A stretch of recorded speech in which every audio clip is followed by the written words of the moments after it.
Welcome to this event. Today, this debrief on the Argentina elections.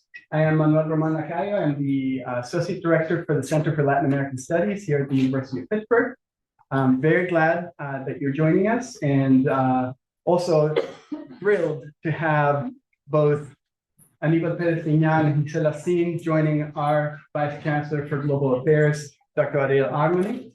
And without taking too much of your time, let me just do some shameless plugs here for some of the Center for Latin American Studies events. We have a Charlemos online event. It's close to the 30th that we're holding at this point. They're all available on our YouTube channel. And the next one coming up on February 26th is on Guatemala. And it's a political science discussion, an informal political science discussion on Guatemala. We also have, very proudly, the Latin American Social and Public Policy Conference coming at the end of March. So please stay tuned. Do reach out to us. Please subscribe to our multiple media channels. And without further ado, I'm going to leave you with Dr. Ariel Armony. Gracias. Thank you, Manuel. It's a pleasure to be here. Thank you. This is, I'm sure it's going to be a really very, very interesting conversation. So in a historic election, the leader of La Libertad Avanza party, Javier Milei, emerged as Argentina's new president after a second round of elections in mid-November of last year. Milei won by a wider margin than expected, receiving 56% of the vote, defeating his opponent, Sergio Massa, who was running for the Unión por la Patria, a center-left coalition of various political parties that have dominated Argentine politics for decades. Milei was officially sworn into office on December 10th of last year. So to discuss this significant chapter in Argentina's political landscape, we have two phenomenal experts with us today. Gisela is director of the Center for Latin American and Caribbean Studies and associate professor of political science at the University of Illinois. She studies political institutions and how they interact with one another. Among other publications, she is the author of the award-winning book, Separation of Powers and Legislative Organization. She was a scholar in residence at the Universidad Católica de Chile, Universidad de Salamanca, and a Fulbright scholar in the United States, among other distinctions. Aníbal Pérez-Liñán is professor of political science and global affairs at the University of Notre Dame, where he serves as director of the Kellogg Institute for International Studies. His research focuses on political institutions, the rule of law, and human rights in new democracies. Aníbal was a professor of political science here at the University of Pittsburgh and a faculty affiliate with the Center for Latin American Studies between 2001 and 2018. So let me go right to the point. Gisela, who is Javier Milei? How did he arrive to the presidency? So, well, what a question. So Javier Milei, I mean, he was basically a no one for a long time. In 2015, he had his first appearance in TV with Mariano Grondona, a journalist that had been, a journalist for a long, long time. By 2018, he was one of the main people on TV. He was all the time. He occupied almost every space. He was also really popular because TV shows that would bring him, their ratings would shut up, from 4 to 9%. Or so it was very, very successful. This was 2018. By 2021, he was elected representative from the city of Buenos Aires to Congress. He won 17% of the vote. This was the first time he ever participated in in an elected position. He hadn't before, and well, he's a very colorful, very, very colorful, and in this way, you probably could think very like Trump in many ways, and kind of occupying all the space, sucking all the air. Every time he comes on the news, like there's so many stories about him. You probably heard about, his dog. Like he has this dog that died a few years ago. He still talks about him in present tense. He cloned this dog. He has 5 other dogs that are cloned of this one.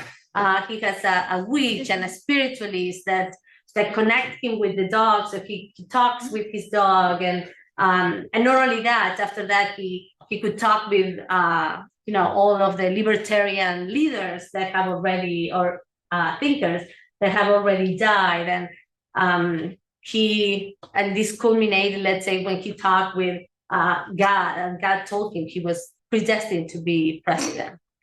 So he's very colorful in many, many ways. So it's so many things are so outrageous, just in the same as Trump, I think, in many ways in the United States, like taking all that air, and I think he has. I mean, he does. He built this coalition that is this 30% that he got in the first round, that I think is that is basically people that are libertarians, a lot of young people that support him, that believe in these libertarians' ideas. He also has a lot of support after the pandemic from a big group of people that identify with this idea of liberty, given the strong pandemic restrictions that Argentina suffered for a long time, and then also a group of conservatives that were more anti-abortion, especially after the law was approved in 2018 or 18. That I think also that supported him, and that became kind of part. And also part of his group, and especially I think after 2021, when he was elected, you see that there is a change in his discourse, and where he becomes where he becomes a lot more social conservative. And before 2021, I would say he would only speak in a more very libertarian, couldn't care less about social issues. But I think you see this change by 2021, and ideas about abortion, the role of women, that are very, very conservative, and that also I think attracted a group of very conservative Catholic people from Argentina. So we are going to get deeper into the ideology and his agenda, but before that, it would be very important to understand, Aníbal, was his victory in the elections expected? Well, it was expected by the time we get to the runoff, right? It was still uncertain what was going to happen. It was not guaranteed, but it was quite clear that he could win. What was not expected was his very strong performance in the primary. So Argentina has like this weird system of 3-round elections, but you have a primary in August, which is an open primary, mandatory voting. All voters are supposed to vote in the primary of some party of their preference. Then you have the general election in October, and then the runoff for the presidential election in November if a runoff is necessary. So Milei was like this weird character, right? Like running with a libertarian discourse that in Argentina, even in the best times, you would say it would attract 15% of the vote historically, right? Because it was a discourse that only had traction with the upper middle class. But then as Gisela pointed out, right, this was a different world. So Milei is this very aggressive character, insults people in TV. So it's the type of character that attracts ratings, attracts clicks online. During the pandemic, right, young people, as Gisela pointed out, identified with him because he was complaining about lockdowns. And so all of a sudden, people see him as a real alternative to the political class. So he did very well in this primary. And in the primary, people read the primary as an anticipation of the general election because everybody is voting, right? So then all of a sudden, he's performing at the same level or even better than the main opposition party, which is Cambiemos, the center-right coalition. And so all of a sudden people say, well, why voting to Cambiemos, kind of who are traditional politicians, when we can vote for this guy on the extreme right, who is a really new right, and is against all politicians. And so all of a sudden, what appeared to be a certain victory for the opposition, Juntos por el Cambio, all of a sudden becomes the opportunity for Milei to move forward. So he performs, he didn't win in the first round. So the incumbent, the candidate of the incumbent party won the first round, that Milei was second. But then in the runoff election, all the people who had voted, or many people who had voted for Juntos por el Cambio moved to Milei. And so he got the majority that you described, 56%. So when we think about who Milei is and why he got elected and now thinking about what he is doing, I think that a good place to start is by looking into the concept of anarcho-capitalism, that he defines himself using that term. What is anarcho-capitalism? I'm glad you got that. Now, I don't have a lot to say about that, but basically capitalism without any I see it as without any kind of rules, any kind of norms, which I don't think is the rule among libertarians, this idea of anarcho-capitalism, but I don't have a lot more to say about that. Aníbal? So I would say that the anarcho component is, so for classical anarchism, right, the problem is the state, and you have to eliminate the state because the state is a source of oppression, and if you eliminate the state, you will have kind of a communal life, right? Well, for anarcho-capitalists, the state is still the problem because the state it creates oppression. So you want to eliminate or minimize the state as much as possible, and that's Milei's discourse, right?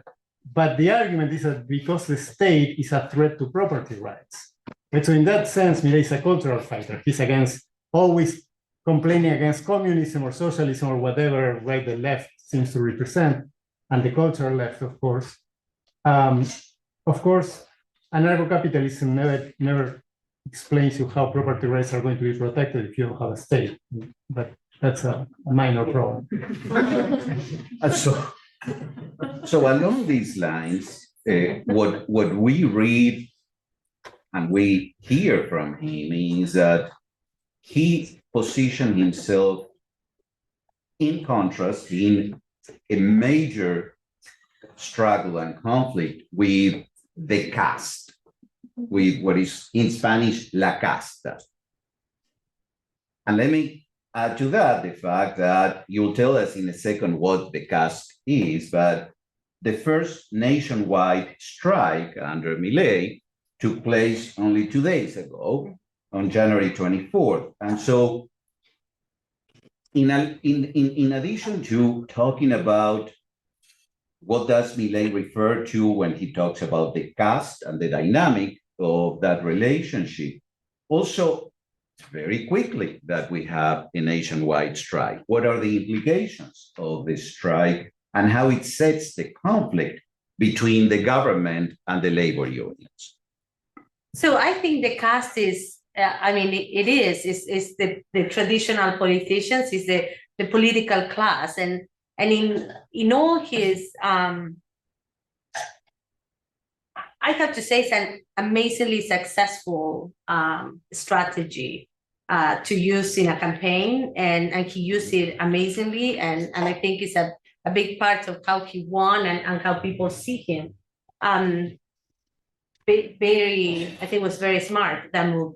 But it's basically everywhere you see him saying is them is the casta and us is us who are productive, who work, who produce for the country. So it's us against them who are the casta, and this casta is the casta that ones that is going to supposedly going to pay for all the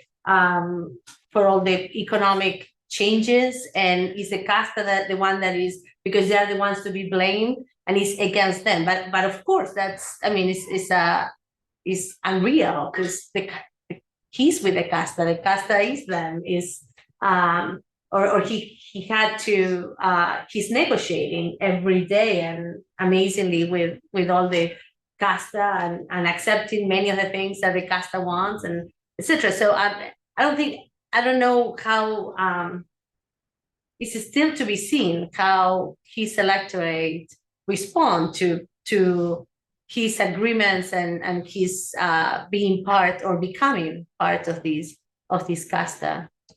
So Aníbal, following up on that, what seems to be the nature of the dynamic of the relationship between the administration, Milei's administration, and the labor unions, and how is this kind of going to evolve into in the next months? We are not really thinking even about years. So, as you know, labor unions historically are a very important actor in Argentina because they're a central component of the Peronist coalition, right? And it seems to me that at this point, at this very conventional with any president who is not a Peronist, labor unions are measuring their strength, right? And so traditionally, kind of a general strike like the one we have seen was meant to impose kind of to draw the red line that the labor unions would draw for any government, right? And so, and it was usually seen as a potential source of instability for the government, right? A potential source of weakness of the government. Now, my concern is that we are in a new universe in a way, right? And we are seeing when you have politicians who are successful denouncing the political caste, right? Whether politicians on the left and the right have used that strategy very successful. So these are politicians like Trump in the US or Bolsonaro in Brazil who thrive on conflict, right? So in a way, it's not completely clear to me that this very traditional strategy is going to work because the government will have the natural instinct to say, oh, you see, these are the traditional, the corrupt class that is kind of has been appropriating the state and making everybody poor, that is still trying to enforce their privileges, right? In fact, the strike was relatively successful, not the strike itself, but the fact that there were demonstrations in favor of the strike and so on in the streets. But the first thing that the Minister of Security said was like, well, very few people supported the strike. Actually, this shows that all of the other presidents on the right who negotiated with their unions before, they were wrong. They had no reason to do it. So I think they are setting the ground to escalate the confrontation, at least verbally. I don't know if they will negotiate in the background, because they anticipate that they will thrive on polarization. So there is, at least in terms of the way that Milei phrased it, an agenda, which is to disarm and rebuild the economic structure of Argentina. So I'm not going to point this to one of you in particular. It's a complicated question. But can you give us a summary of what does it mean, this agenda of disarming and rebuilding Argentina's economic structure? You can go this time, Aníbal. Thank you. Yes, Milei, I think, presents himself as a president of reconstruction, right? And with the idea that you need some form of creative destruction. You need to raise the state as it was built until now and allow kind of the freedom, the creativity, the ingenuity of entrepreneurs, right? That even at the popular sector, right? Not necessarily rich people, but like to release the energy, the creative energy of the people. And I think what we must understand is the critical component is that this has some credibility. Clearly, what he's proposing, which is deregulating the economy completely, right? Privatizing public enterprises, eliminating subsidies to the poor. So all of that is going to have enormous social costs, at least in the medium run, short and medium run. But I think one of the reasons why people are giving him this blank check, or at least part of society is doing so, is because the existing political and economic order is seen as exhausted, right? So what we had until now is a regime, if you want to call it that way, that was kind of built after the big economic crisis of 2001, that it was successful in terms of reconstructing for a while economic growth and political stability, right? And that was dominated by Kirchnerismo, which is kind of the left-wing faction within the Peronist Party. That model had a very successful run for many years, particularly until 2007, 2013, and then it became unsustainable. And so now we are in a situation in which that group, in one way or another, has run the country for 16 of the last 20 years. And now you have an inflation of 100% per year and rates of poverty that are above 42%, right? And so there is some sense that you need this kind of reconstruction. And the only person who seemed to have some crazy idea about how to do it was this crazy economist on TV. So following on that, Gisela, everybody is in Argentina, from, the political class to the average citizen are talking about the omnibus law, the ley omnibus. Can you explain to us what is the omnibus law and what is its future? Yeah, Milei's proposal is this omnibus law, and also in the first few days he had this decree, like an executive order, which has the power of a law. So it's these two, these two sides. So both of them modify tons of other laws. So the decree has about 300 articles, and is modifying many laws, and talks about different things that are urgent. I don't know.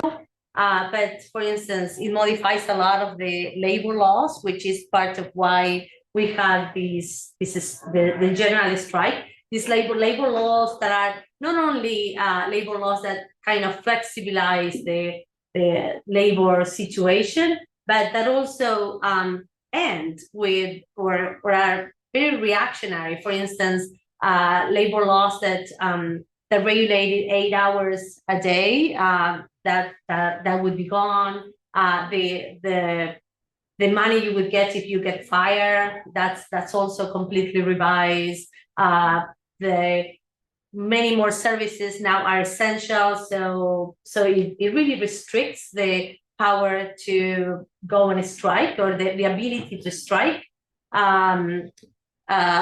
It changes the bargaining agreements and how they are done, etc. So this really modifies the whole labor situation. Those labor articles have been kind of stopped by the court, so have gone through the judiciary and now are not part of the law of the land. But so I think in that sense, the strike that Aníbal was talking about has had some success, because those were stopped, and they are not going to be implemented unless both chambers approve the decree. And the decree does other things, like sports, that now all the civil society, civil associations, all the football clubs can become private companies, because they are expecting that I don't know, people will come and invest and buy these football clubs and become for profit, etc. So it's like tons of different things that were just done with one signature, which is Milei. And then we have the omnibus law, which is double the size, and is like more than 600 articles. And again, is this law that has a lot of things inside, from increasing taxes in order to pay for some of the adjustment part of this, or to get to fiscal balance.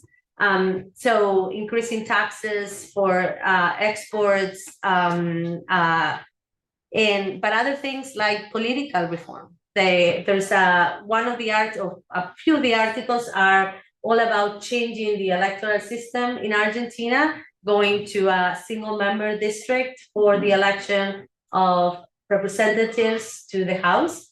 And also increasing the number of representatives for all the provinces, which I think is something that should be done, depending on the census, which has never been done since the return of democracy, getting rid of the primaries, having a one ballot, and although this is in another law, but it's all part of the same. It has that, but it also has environment. It modifies environmental laws, so now you can build around glaciers, or there are no limits to where you can expand agricultural products. And before there are parts of Argentina that are protected with these forest laws. So it's this a big amount of different issues that all coming together in this an omnibus bill that just touches everything in the state. So Aníbal, what is the future of this bill? So,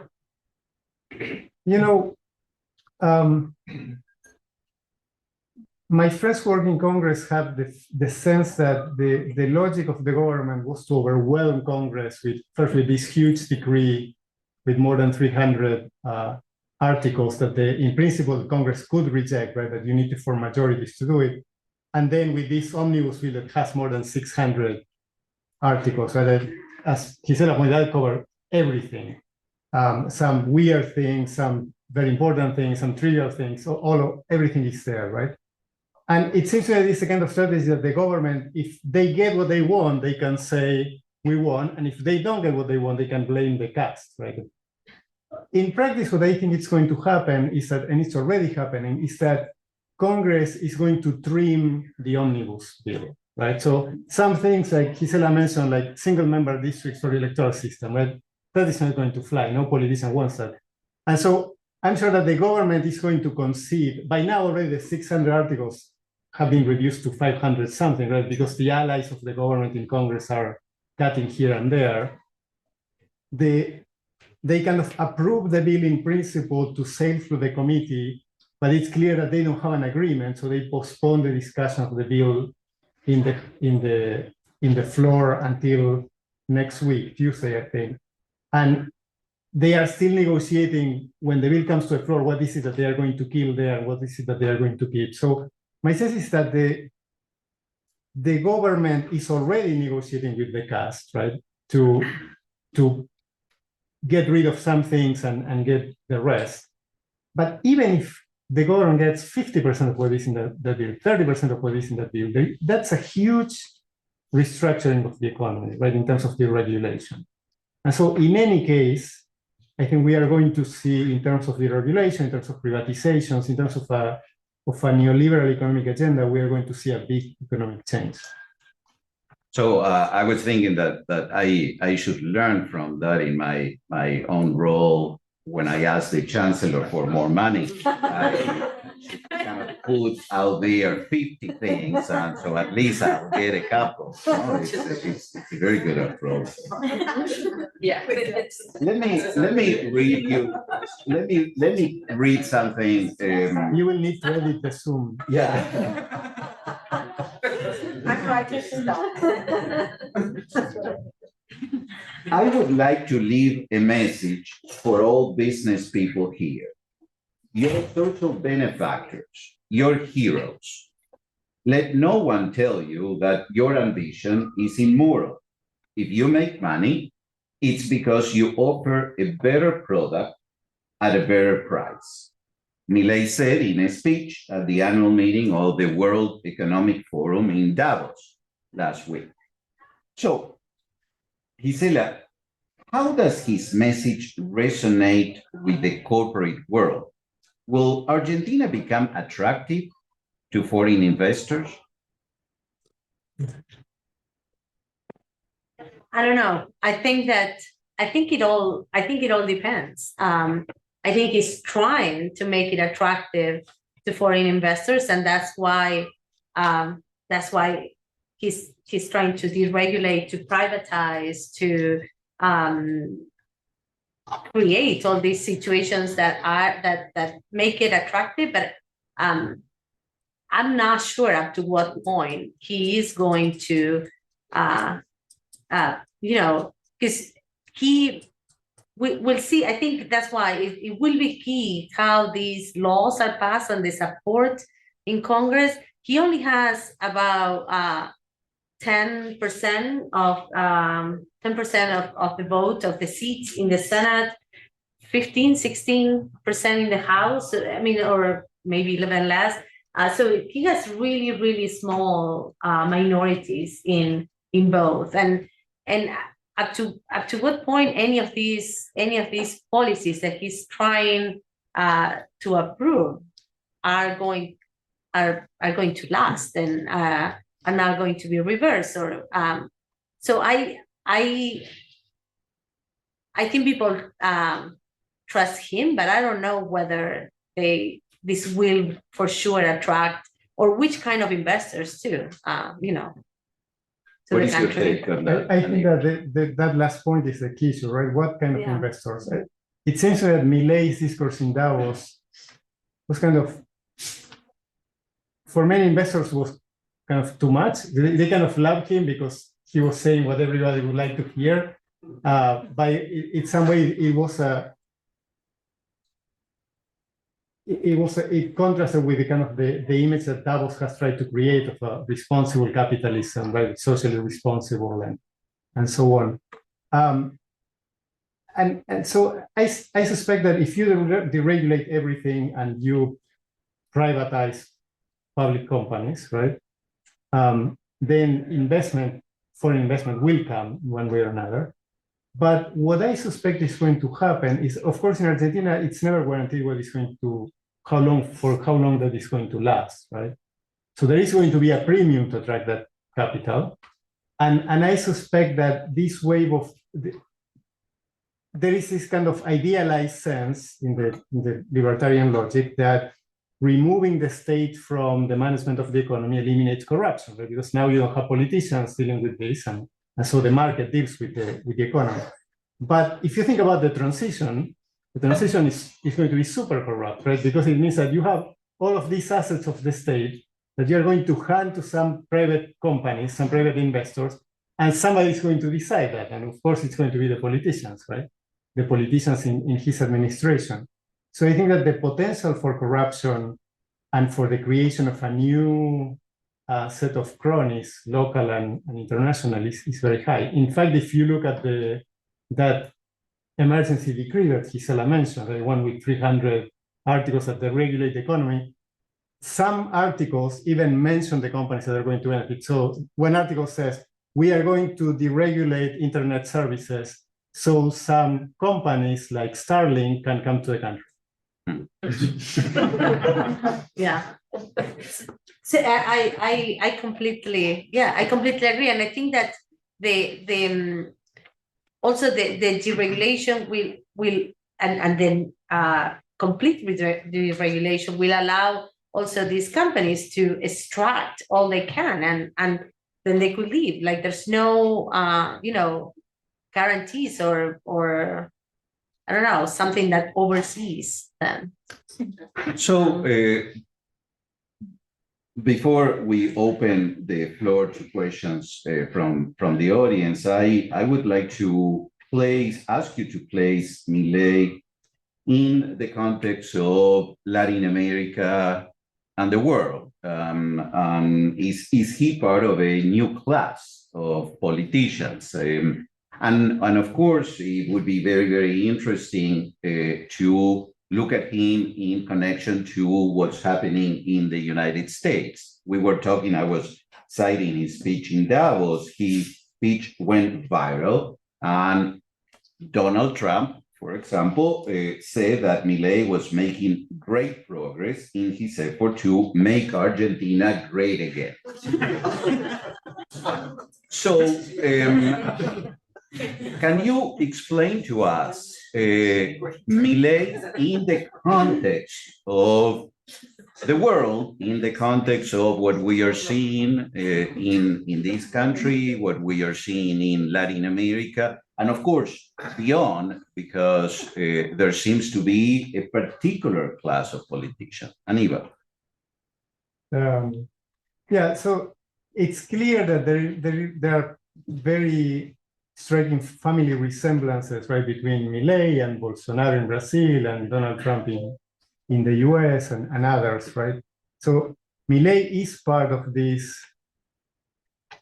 very successful new right that has a very clear popular base that is very attractive especially among young men, and that is characterized by a very aggressive and civil discourse, right? By saying things that were political taboos before, and by breaking those taboos, right? And that's part of the appeal of this new right. Milei is slightly different, I think, in some ways. So as Gisela pointed out before, he comes from a very ideological libertarian discourse. Then he extended, it's very clearly a political move, right? He extended his discourse to incorporate kind of the cultural war, the conservative issues like abortion, right? He has a very clear position on abortion that seems to clash with the libertarian perspective that he embraced before. He's not a nationalist, right? In that sense, he's different from much of this international right. But I think that, like much of this international right that we are seeing is to a good extent the product of new forms of political communication. Right? It's impossible to think about Milei and many others without the impact of social networks, for example. So Milei was built by TV, right? The TV interviews that Gisela described before, and by the influencers that kind of like him because he was like the crazy guy and he promoted his image. Gisela? No, and I agree with everything that Aníbal said. Just I also want to say that so he's like all of them, and at the same time, part of what Aníbal mentioned on the differences, I think that yes, he's an outsider, but he's even more of an outsider than any, because the other ones were not really, outsiders. I mean, Bolsonaro had been a member of Congress for so long, and was part of this casta, or was part, of these continuous negotiations. Trump had been a big figure for a long time, and can manage people, have businesses, whatever successful they were, and I don't know, Boris Johnson comes from the elite, went to is as a member of the party, as part of the British elite, and so Milei is none of that. Milei, I don't think he's ever had one person that he was in charge of. He never managed, I think, a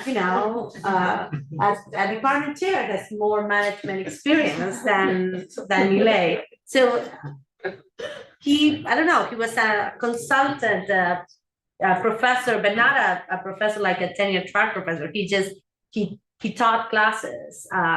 So he never had to manage people. He never had to. So he's really an outside. Comes from let's say more humble backgrounds. Was not part of an elite. Was always, people say, as a solitary soul around there. Never had many friends. So he really is an outsider in many ways that are way more extreme than any of these of the new rights that we see in the world, which also brings a lot of questions of who he really is and what he's gonna do, and I think many unknowns. Thank you. It's so interesting. It's fascinating. Now it's time for your questions. So yeah, and then Oh, me. yeah, you can. Yeah, please. Thank you, guys. If you can say your names. Yeah, I'm José Chegou from Political Science.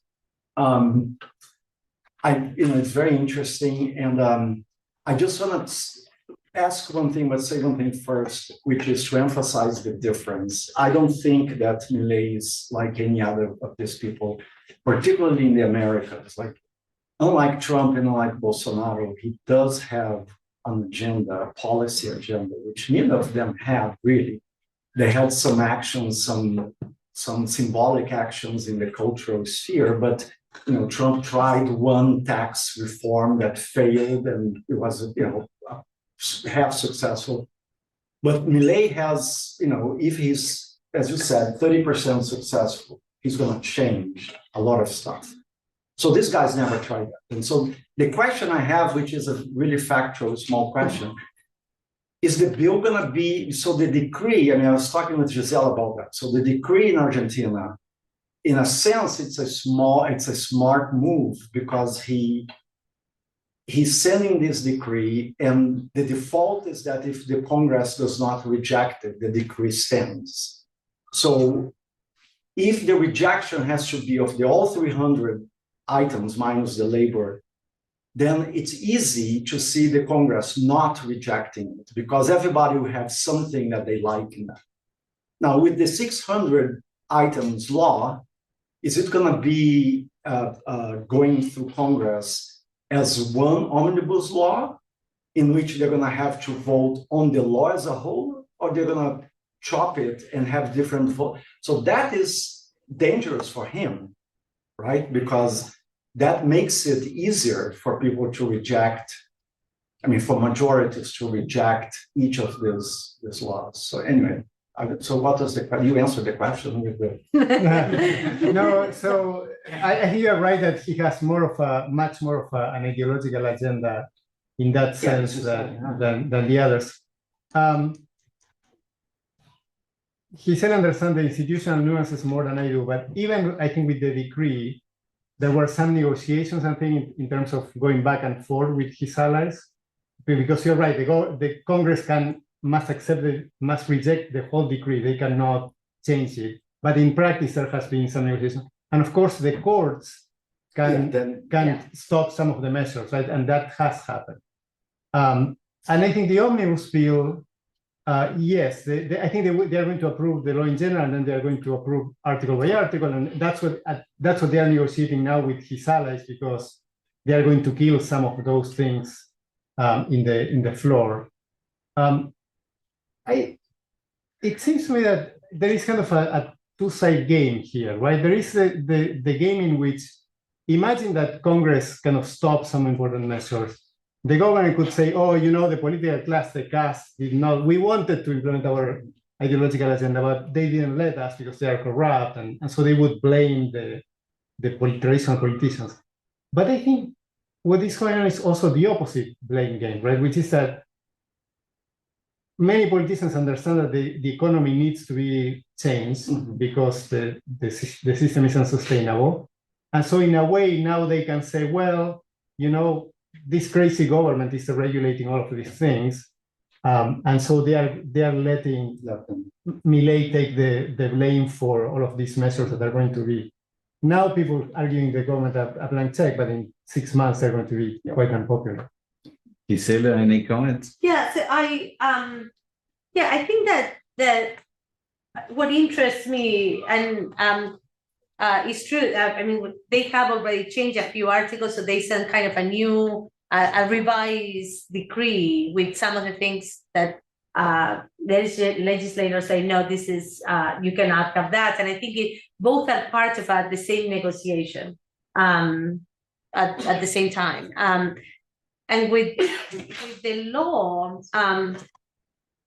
I think it will be very telling what stays and what is changed and what is not, and I think that will tell us who will be paying for all the economic changes. So I mean, some of the things that have not stayed that have already been changed. So they have removed the National Endowment for the Arts and the all the subsidies to make movies and for theater. So that's back there. That's I mean, that's out of the bill. So those subsidies, which are not a lot either, as you can imagine, they're staying. And that's good. But there are other things like in parts of the to get to this fiscal balance, they're raising taxes, and they're raising taxes to the more taxes for grains and beef, and this is traditional elites in Argentina with a lot of power on the right and on what it would be the part of the coalition that is supporting Milei. Will those increases in taxes stay? And I don't know. There's a lot of pressure to remove those, and that will pay for a lot of these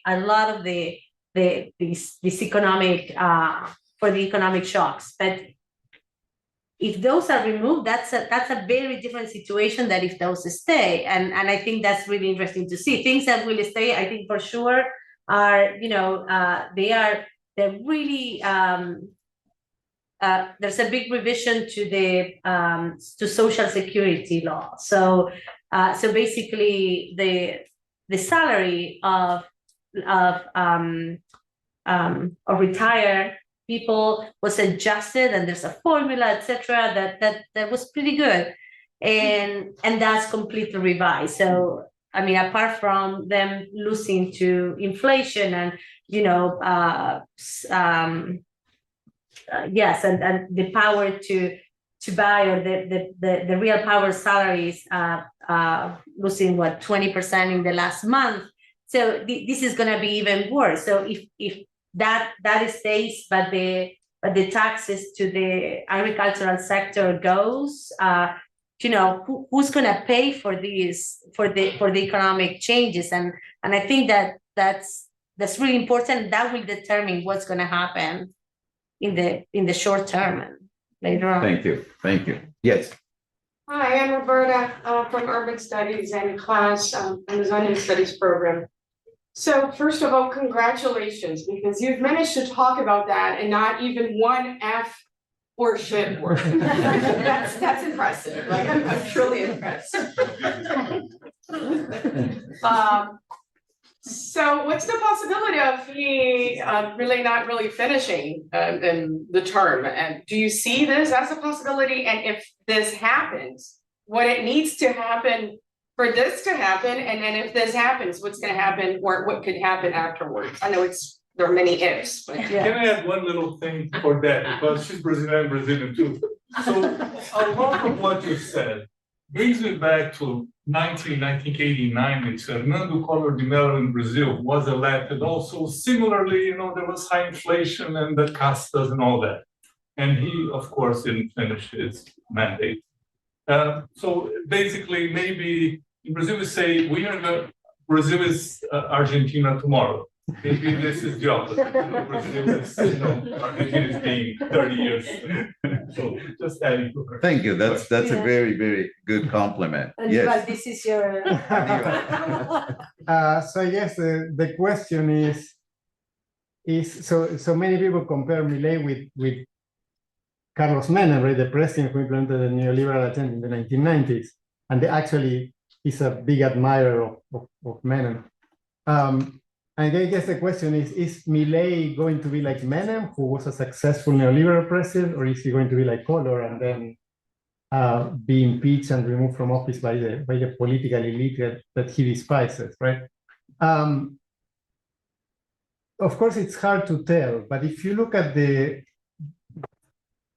key variables, right, that we normally look at, then I think he's more like Collor in the sense that, as Gisela pointed out before, he doesn't have a strong party in Congress like Menem had, right? His party controls like 14% of the chamber of the lower house and 10% of the Senate. He has this coalition, right, which is kind of a bag of part of the Peronist right, part of the Juntos por el Cambio, kind of the center-right parties.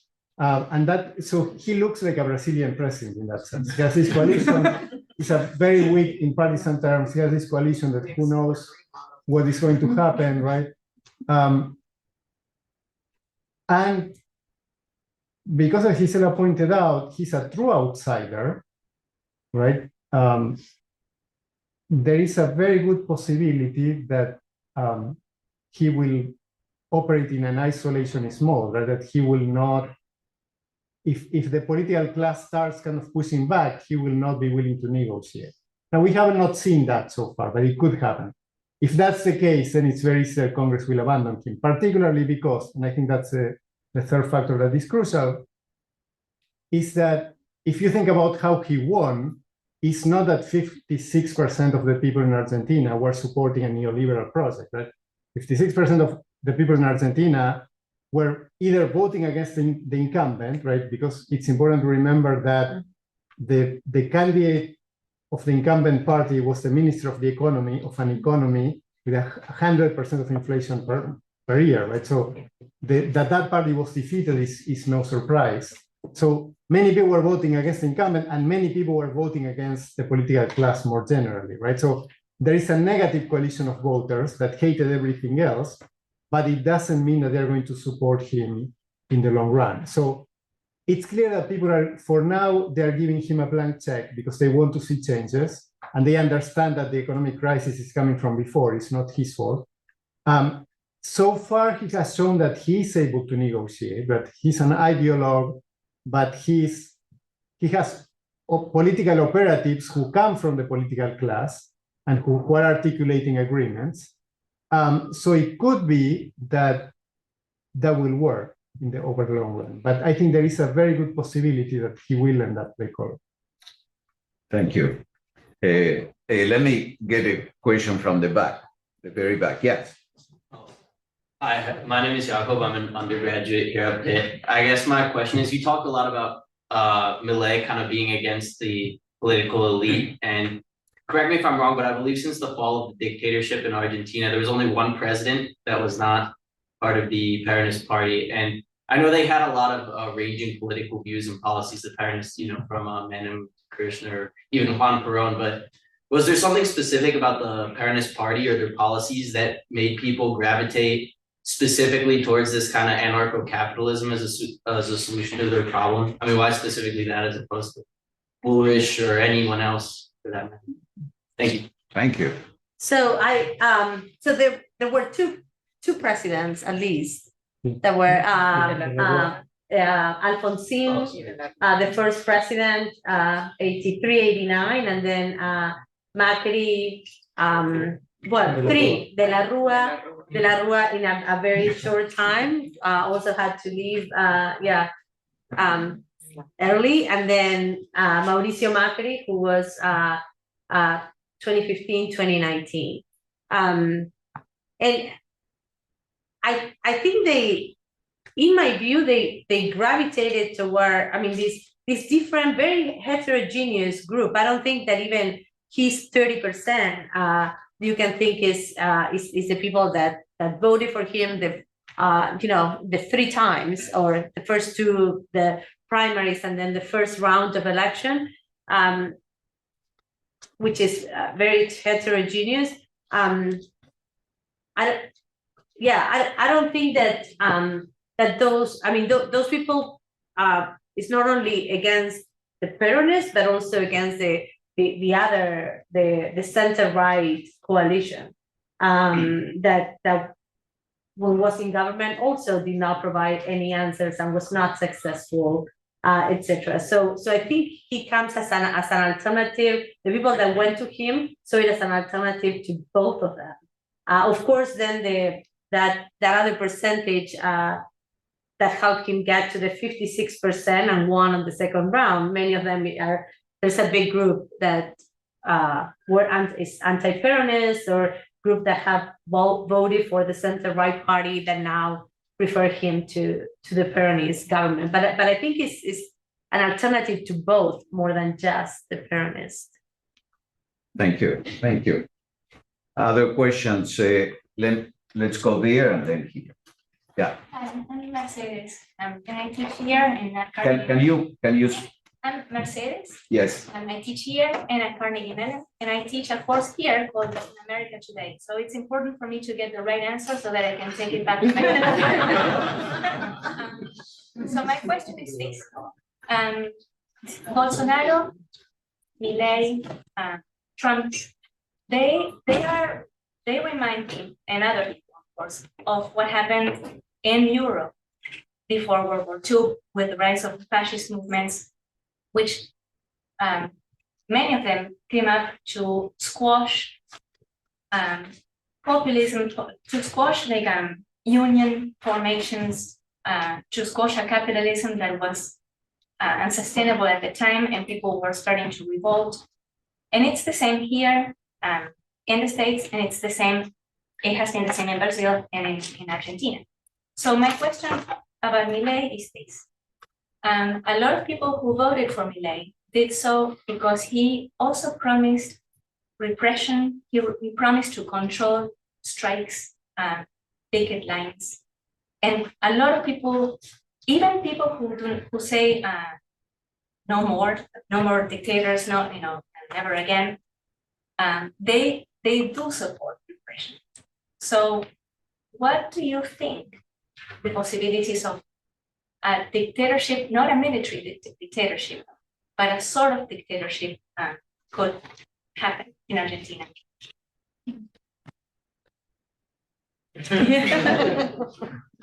You can go this time. Okay. Yes, I think you're absolutely right that the government has adopted a very strong position with respect to demonstrations and picket lines. That it was so. This was a very traditional form of protest after 2001, right? There were highly organized social movements that got kind of interfere with traffic and so on to make demands from the state. So it was a very common part of the repertoire of social movements. And if you look at the government immediately said that they were not going to allow social movements to cut traffic, and if they were going to use the police to unblock streets if that happened, right? Implying that there was going to be repression. And if you looked at the polls at the time, like 2/3 of the people were super happy with that idea. I think what happens is that, in a way, every political order generates its own demise. And so the institutionalization of protest was super important in 2001 because it was a highly unstable moment. But then what happens is that for the past 20 years, you have had this situation in which you are going to work in the morning and there is a picket fence, blocking you from getting to work. And so people are really tired of this. So there is this sense of, yes, it's great that they're going to use the police to clear them up and we are going to be able to get to work. Now, of course, this, as you say, has a lot of potential for becoming authoritarian. In the Omnibus Bill, the government had this clause that any meeting of 3 people in a public space was considered a demonstration and was going to be approved by the government to be allowed, right? And politicians said, this is crazy, you cannot do that. So now they negotiated, but now it's 30 people, right? Which still is crazy. And so my sense is that people, of course, like this because it means we want order, it's law and order, it's good. But this could very easily escalate, right? If the economy does not improve in a few months, now everybody's on vacation, but if the economy doesn't improve by March, April, then you will see protests escalating. And if the police represses, this could escalate very quickly into violence. Now, with respect to the second part of your question about the authoritarian turn, we have seen many countries, right, in which politicians use the legitimacy that they have, the electoral legitimacy that they have, to dismantle democracy from the inside, right? This is Turkey, this is Venezuela, this is Hungary, right? We have seen this in many places. Now, in order to do that effectively while still claiming that democratic legitimacy, you need to have big legislative majorities and you need to have control of the courts, right? And usually those two things come together because you use the legislature to purge the courts. Milei doesn't have anything like that, right? And doesn't seem, it's not very likely that he will have that level of institutional control. So I don't trust his democratic instincts. I think he has none, but I don't think he will have the capacity to undermine democracy in that way. Thank you. Please. So my question is similar to the last few that have been asked, putting Milei in conversation with his peers around the world. But I wanted to ask more so about policy. And Milei is very different from others, Bolsonaro, Trump, in a lot of ways. But what seems pressing to me is that he's very focused on fiscal policy, not social policy. Talking about the economy, reform the economy. He was an economist for years. He has two master's degrees. And this kind of talk doesn't really have that same effect elsewhere. I mean, Narendra Modi in India, very true majoritarian based on a religious movement, a social religious movement. Donald Trump, very similar in the US, has a very strong evangelical Christian following.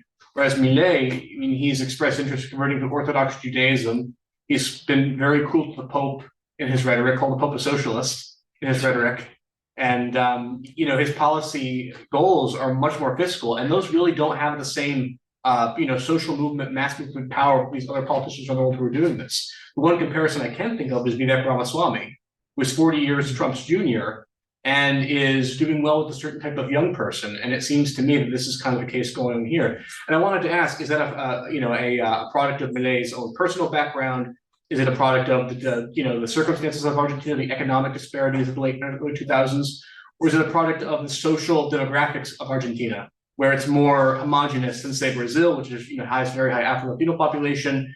Bolsonaro was known for kind of attacking institutions trying to protect that population. Trump in the US, similar case. Majoritarians in India, similar case against the Muslim population.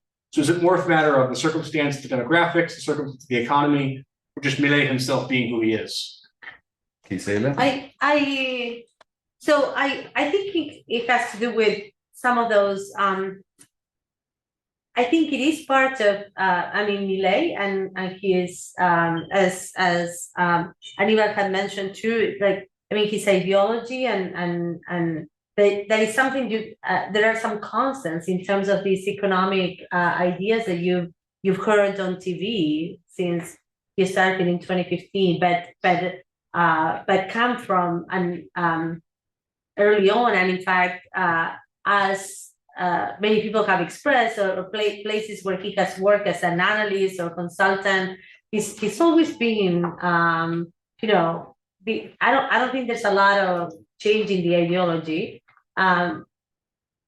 However, only in terms of that, and this talks about his capacity to negotiate, and maybe he has more political instinct that we thought he did. The fact that his main one of his main elements in the campaign was the dollarization of the economy, which is something that changed in the instant he became president. And so I think many of the things have to do with who he is the context. I don't know about the demographics. I do think that Argentina is a lot more heterogeneous than people think in terms of race and class, and him as we mentioned before, I think the social component came later on as a result of coalitions he had to do after 2020 to become a representative and then to build his presidential career. So he never talked before about the dictatorship, the military regime, the disappear, etc., or human rights. That was not a subject. But since 2021, and especially given the vice president he has, all those topics came to the front, and he's questioned the number of disappear. He's questioned that in fact it was this dirty war, and that there were two sides, and that etc. So like all the old the old ideas about what dictatorship meant. Aníbal, any comments? Any additional viewpoints? No, I agree with Gisela. I think his personal history is like a very libertarian ideology, and he has been stretching into the more cultural themes to build broader coalitions with the right to form an electoral majority, right? But and that was necessary, but it's not completely clear how much he believes. Yeah, and how much he's gonna push for that. Yeah. If he has to pick, like a big abortion was a big issue. It's not on the agenda, and because it's he probably could care less, and he does not want to spend time on that and political capital. So let me bring up a question from the Zoom audience. What does Milei's victory mean for the feminist movement, women's and sexual minorities' rights in Argentina? Yeah, I don't think it's two things. So first, again, I don't think it was a subject in his imaginary, but in the last few years, he has had a much more misogynistic discourse. He's against the feminist movement. He's many times repeated, I'm not going to say to people that I'm sorry because I'm a white male with blue eyes. I'm proud of that. So on one hand, I think it allows for behaviors, norms that I think were pretty strong in terms of respect to the feminist movement or to many of these ideas, etc. I think the same as in the US, it puts in question certain norms that had been accepted and were part of society. So in that sense, I think it allows for behaviors and people to be free or to feel free to say things that before they wouldn't. But it's still to be seen if this means any kind of institutional change in terms of that they will change the abortion law or the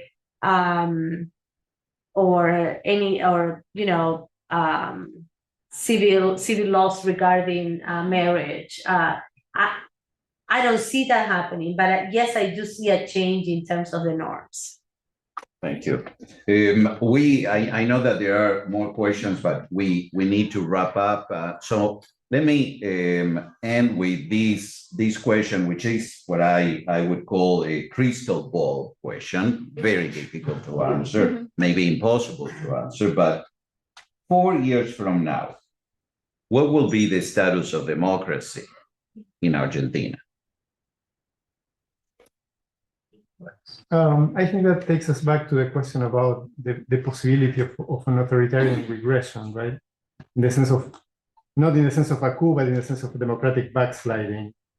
And my sense is that unless the economy miracles, there is an economic miracle and the economy turns back and Milei becomes incredibly popular with his aggressive discourse.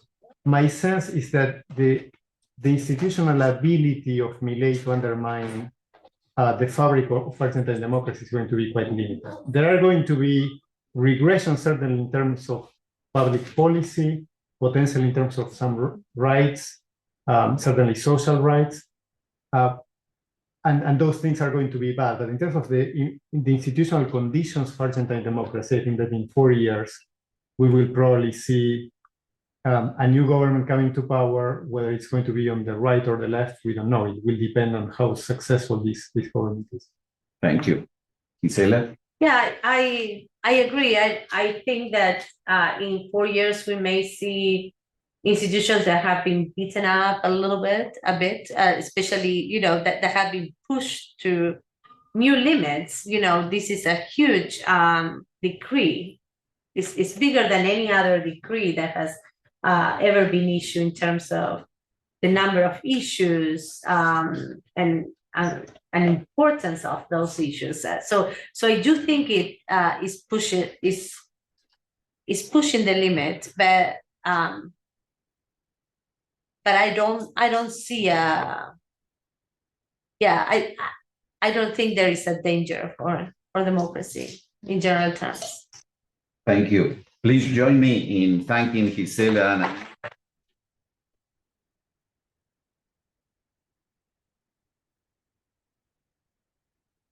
don't know if you weren't aware, we have empanadas. So please join us, hang around as long as you'd like, and thank you very much for coming.